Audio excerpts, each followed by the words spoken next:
This is the question of ratio and proportion asked in UPSC CSAT paper of 2020. His sum of rupees 2500 is distributed among X, Y and Z in ratio 1 by 2, 3 by 4, 5 by 6. What is the difference between the maximum share and the minimum share? So what is given? These are X, Y, Z, 3%, right? Their ratio is 1 by 2, 3 by 4, 5 by 6, right? So let's take LCM. LCM will be 12. Let's multiply all 3 by 12, right? So this will be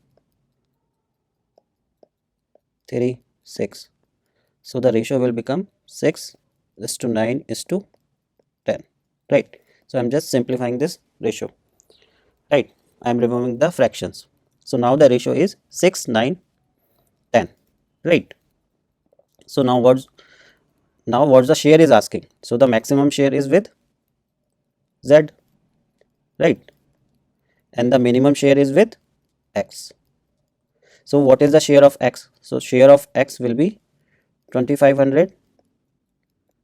6 upon, what's the total of 6 plus 9 plus 10? It will be 25, right? So this 25 will cut this one 100 times, so it will become 600, and this is 2500. Now the share of Z will be 2500, so this 10, and what's the total?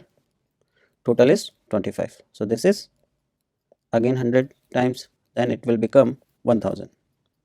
So what is the difference between these two is asking. So the difference between these two is 400, right? So the answer is option C, right? So this is the answer. This was an easy question, right? You can solve it in just in few seconds, right? If you understand the concept. So I hope ये सबको समझ आ गया होगा. Okay.